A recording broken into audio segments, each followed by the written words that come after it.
The lights had flickered in homes across the city for months before anyone began to suspect that something more sinister was at play.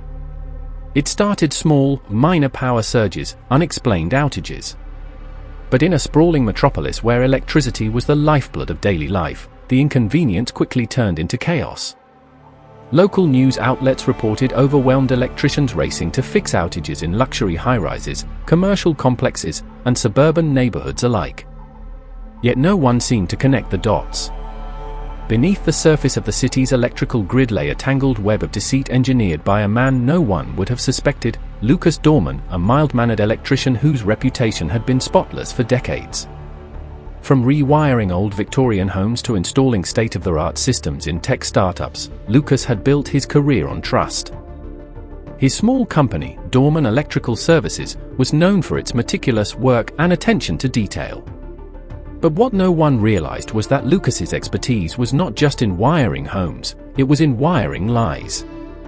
The first real clue came from a whistleblower, although no one realized its importance at the time. Rachel Mayers, a mid-level accountant at a local electrical supply company, noticed something strange while reconciling invoices for her monthly report. A large number of purchase orders for high-end electrical components, transformers, circuit breakers, industrial-grade copper wiring, had been made under Dorman Electrical's account. The problem? These orders didn't correspond to any known projects. The quantities were far too large for residential jobs, and no permits for commercial installations under Dorman's name had been filed. Rachel flagged the invoices for review, but they were quickly dismissed by her supervisor, who chalked it up to a likely error in their system. Dorman Electrical was a respected client, and mistakes happened all the time in accounting. Still, the discrepancy nagged at Rachel. She decided to dig deeper on her own time. Meanwhile, on the ground, complaints about unfinished or subpar electrical work began to surface. A newly built condo tower in the heart of downtown experienced a series of cascading power outages, leaving hundreds of residents in the dark. The building's management team called in an independent inspector, who discovered an alarming detail. While the wiring appeared up to code at first glance, closer examination revealed cheap, substandard materials hidden behind the walls. What baffled the inspector was how the initial installation had passed city inspections, a process known for its rigorous oversight. To those in the trade, the signature of the work was unmistakable. It bore the hallmarks of Dorman Electrical, whose name had become synonymous with quality. To outsiders, Lucas Dorman was the picture of modest success. In his late 40s, he ran a small team of electricians out of a nondescript warehouse on the industrial outskirts of the city. Married with 2 teenage children, he was a regular at PTA meetings and a volunteer coach for his son's soccer team. Almost obsessive drive for perfection, a trait that, in hindsight, served as a mask for something far more calculating. On the other side of the city, Detective Hannah Porter, a seasoned investigator with the Financial Crimes Division, was knee-deep in another case when the first threads of the Dorman mystery landed on her desk. Known for her methodical approach, Porter had spent years unraveling white-collar schemes, from Ponzi schemes to embezzlement cases. But nothing about the initial report suggested the scale of what was to come. It was a routine tip that caught her attention, an anonymous email forwarded from the city's building inspection office. The sender claimed that multiple high-profile construction projects completed by Dorman Electrical had been shortchanged, with substandard materials and faulty wiring concealed behind the surface. Attached were photos from the downtown condo inspection, along with a cryptic note, ***, follow the money. Porter's curiosity was piqued. Electrical fraud wasn't exactly the kind of case that made headlines, but the tip had an air of credibility she couldn't ignore. If there was any truth to the allegations, it wasn't just a matter of money, public safety was at risk. As Porter began her preliminary investigation, Rachel Mayers was following her own trail. Digging through archived invoices and shipment records, she discovered that Dorman Electrical had been receiving deliveries of expensive electrical components for years, far more than a company of its size could reasonably use. Stranger still, some of the shipments were redirected to obscure warehouses and vacant lots across the city. When Rachel tried to trace the payments, she found a maze of shell companies with vague names like Urban Wiring Solutions and Central Supply Company. All were registered to the same P.O. box. Rachel's instincts told her this wasn't a simple case of accounting errors. But when she tried to escalate her findings to her company's legal team, she was shut down. "This isn't our problem," they told her. "Let it go." Frustrated but undeterred, she anonymously forwarded her findings to the city's fraud hotline. The city's Department of Licenses and Inspections had its own suspicions. Over the past year, they'd received an increasing number of complaints about new buildings with electrical problems, all linked to projects completed by Dorman Electrical. But every time an inspector tried to raise a red flag, the paperwork seemed airtight. Permits, certifications, and material receipts were all in order, and Lucas himself was always cooperative during inspections. It was as if someone had anticipated every question before it was asked. What no one realized yet was that Lucas wasn't working alone. He had built a network of accomplices, a rogue supply chain manager at a major electrical distributor, a corrupt city inspector willing to look the other way for the right price, and a team of electricians who either didn't ask questions or didn't care. Together, they had orchestrated one of the most elaborate schemes the city had ever seen. As Porter dug deeper, she began to uncover the scope of the operation. Lucas had developed a two-pronged scam that exploited both his clients and the city's oversight systems. On one end, he overcharged clients for high-end materials he never intended to use, pocketing the difference while installing cheap, knockoff components. On the other end, he funneled the surplus materials through his shell companies, selling them on the black market to unscrupulous contractors. The scale was staggering. Porter estimated that over the past 5 years, Lucas had skimmed millions of dollars from his clients. But what made the scam particularly insidious was its invisibility. Most homeowners and building managers never saw the wiring behind their walls.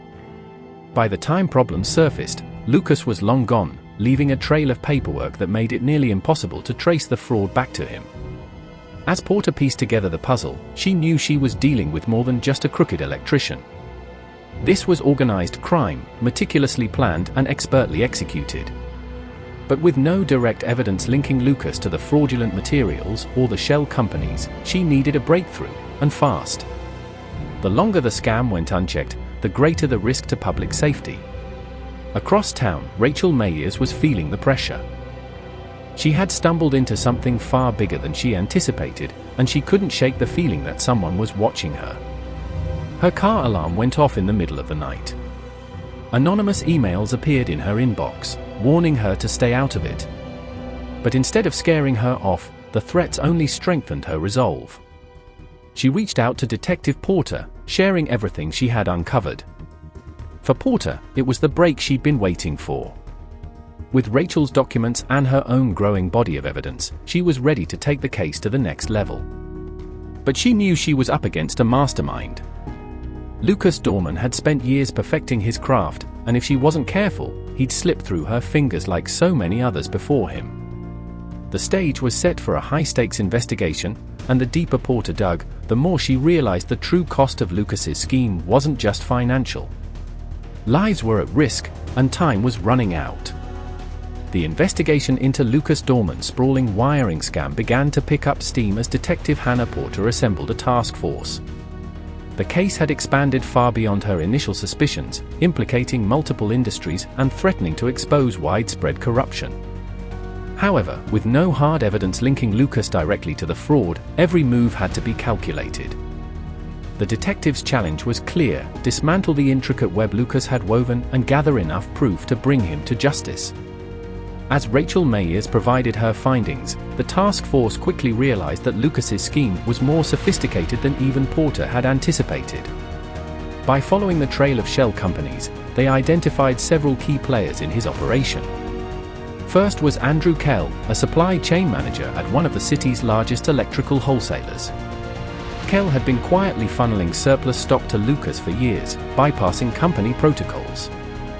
He falsified inventory reports to account for the missing materials, confident that the sheer volume of transactions would obscure the discrepancies. In return, Lucas funneled large payments into offshore accounts under Kell's name.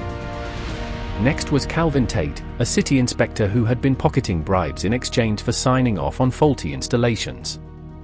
Calvin was a seasoned bureaucrat, well versed in navigating the city's labyrinth of permits and regulations. His job wasn't just to rubber stamp Lucas's projects, it was to create the illusion of legitimacy, ensuring that any red flags raised during inspections were quietly dismissed. But the most troubling revelation came when Porter's team linked several shell companies to a black market distributor known only as Razor. Razor specialized in reselling stolen or surplus construction materials to contractors who were willing to cut corners. Lucas had been offloading his illicit gains through Razor for years, making millions in untaxed, untraceable profits. The deeper the task force dug, the clearer it became that Lucas's scam wasn't just about greed, it was about control. He had engineered a system that exploited every weak point in the city's infrastructure, from supply chains to government oversight. And as Porter's team uncovered more evidence, Lucas began to sense the walls closing in. Detective Porter knew that building a case against Lucas required more than circumstantial evidence. She needed a direct link between Lucas and his accomplices, proof that he was the mastermind orchestrating the operation. To achieve this, she decided to take a calculated risk, setting a trap. Working with Rachel Mayers, Porter arranged for a fake order to be placed through Dorman Electrical's account. The order was designed to raise suspicion, a large quantity of high-end materials with no corresponding project or permit. To make it convincing, the task force created a fictitious company, complete with a phony website and a fake business address. The bait worked. Within days, Lucas rerouted the shipment to one of his shell companies. The task force monitored the transaction, tracking the materials as they were delivered to a warehouse on the outskirts of the city. From there, they watched as the components were loaded onto unmarked trucks and driven to a secondary location, a distribution center linked to Razor. With the shipment in motion, Porter obtained a warrant to search the warehouse. What her team found inside was staggering: pallets of stolen and surplus electrical materials, many still bearing the logos of legitimate suppliers. The inventory included everything from industrial transformers to copper wiring worth hundreds of thousands of dollars. But most damning of all was the meticulous paper trail Lucas had left behind. In his arrogance, he had kept detailed records of every transaction, likely believing that his use of shell companies would protect him from scrutiny. As news of the warehouse raid reached him, Lucas knew his time was running out. For years, he had operated with impunity, confident that his carefully crafted system was untouchable. But the raid was a wake-up call. Someone had infiltrated his network, and he didn't know who. Lucas's first move was to cut ties with his accomplices. He ordered Andrew Kell to destroy any incriminating documents and threatened Calvin Tate with exposure if he didn't disappear immediately. Razor, meanwhile, was instructed to halt all transactions involving Dorman Electrical until further notice. But Lucas underestimated Detective Porter. The raid had provided her with enough evidence to secure wiretaps on Lucas's phones, as well as surveillance on his known associates. Every panicked phone call, every hasty meeting, was recorded and documented. Lucas's efforts to cover his tracks only tightened the noose around his neck. While Lucas scrambled to contain the fallout, Porter faced her own challenges. The case had drawn the attention of powerful figures in the construction and electrical industries, many of whom had benefited from Lucas's scheme, knowingly or otherwise. Lobbyists pressured city officials to slow the investigation, while lawyers for Dorman Electrical filed motions to suppress evidence from the warehouse raid. But Porter refused to back down. She worked tirelessly with her team, piecing together the final elements of the case. With Rachel Mayers' testimony, the paper trail from the warehouse, and the wiretap recordings, they were closing in on an airtight case. As the investigation reached its climax, Porter received an unexpected break. One of Lucas's employees, a young electrician named Miguel Alvarez, came forward with critical information. Miguel had grown disillusioned with Lucas after discovering the extent of his deception. He provided detailed accounts of how Lucas had instructed his team to install substandard materials and falsify inspection reports. Most importantly, Miguel had kept copies of emails and text messages linking Lucas directly to the scam. With Miguel's testimony in hand, Porter devised a plan to bring Lucas down. She arranged for Miguel to set up a meeting with Lucas, under the pretense of discussing damage control. The meeting would be wired, allowing Porter's team to capture Lucas's incriminating statements in his own words. The stage was set in a dimly lit diner on the outskirts of town. Lucas arrived, visibly tense, his usual calm demeanor replaced by a nervous edge. As Miguel played his part, expressing loyalty and concern, Lucas began to let his guard down. He spoke openly about the scheme, detailing how he had manipulated the system and expressing regret only that he hadn't been more cautious. Unbeknownst to Lucas, every word was being recorded. By the time he left the diner, the task force had all the evidence they needed to make an arrest. But Lucas wasn't going down without a fight. The final act in Lucas Dorman's saga unfolded with the precision of a carefully choreographed takedown. Detective Hannah Porter had spent months dismantling his empire, and now, with damning evidence in hand, the time had come to bring the electrician-turned-criminal mastermind to justice. However, Lucas was far from oblivious. He had a reputation for slippery maneuvers, and Porter knew the arrest wouldn't be the end of the battle. In the early hours of a cold Monday morning, the task force executed a coordinated raid on Lucas's estate. Officers surrounded the sprawling property, which reflected his ill-gotten wealth, the pristine modern mansion, luxury cars parked in the driveway, and security cameras covering every angle. Lucas, caught off guard, was dragged from his bed, handcuffed, and escorted to a waiting patrol car. His expression was a mix of disbelief and simmering anger as Porter read him his rights. The arrest was swift, but Lucas's demeanor suggested he was already plotting his next move. Simultaneously, warrants were served on his key accomplices. Andrew Kell, the supply chain manager, was apprehended at his suburban home, where officers discovered hidden bank statements confirming the offshore payments. Calvin Tate, the crooked inspector, was intercepted while trying to flee the city, a duffel bag of cash in his trunk. Even Razor, the elusive black market distributor, was located through a separate operation and brought into custody. News of Lucas's arrest spread quickly, sending shockwaves through the construction and electrical industries. For years, he had been regarded as a success story, a scrappy entrepreneur who had risen to prominence through grit and ingenuity. The revelations of his fraudulent empire left many questioning how such corruption had gone unnoticed for so long. The case against Lucas Dorman was one of the most high-profile trials the city had seen in years.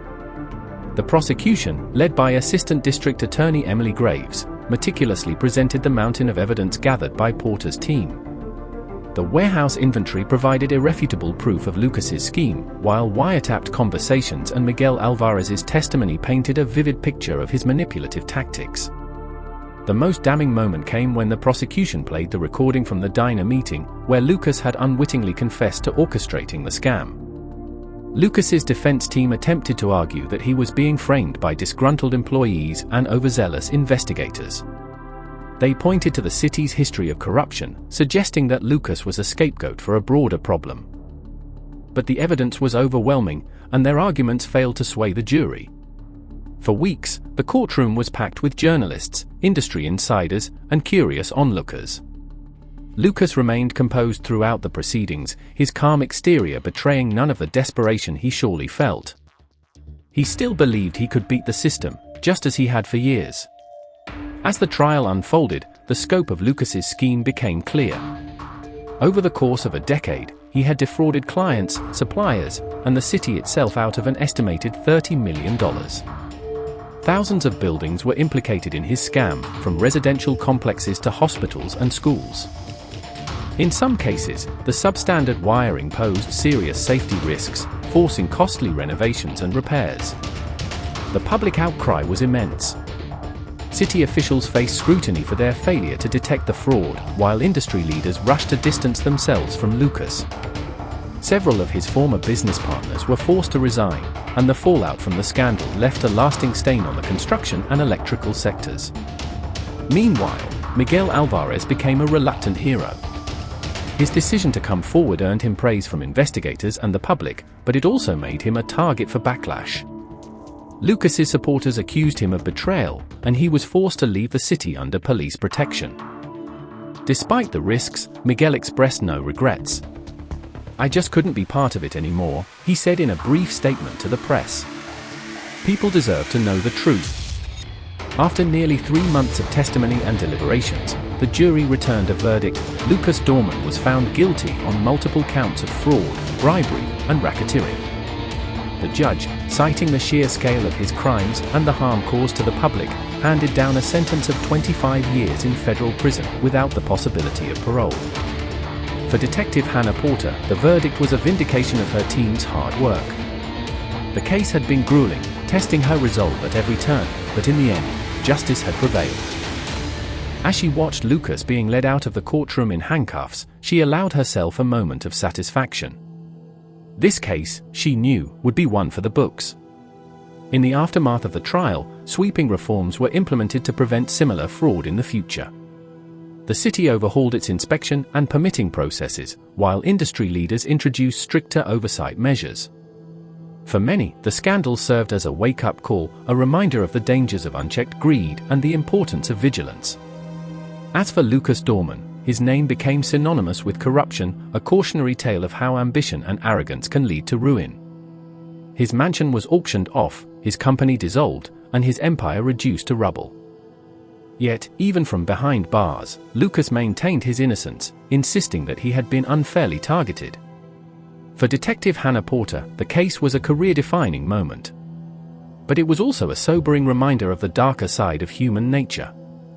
As she returned to her office, ready to tackle the next challenge, she reflected on the lessons of the Dorman case, that even the most intricate schemes can be unraveled, and that justice, though often delayed, is always worth pursuing.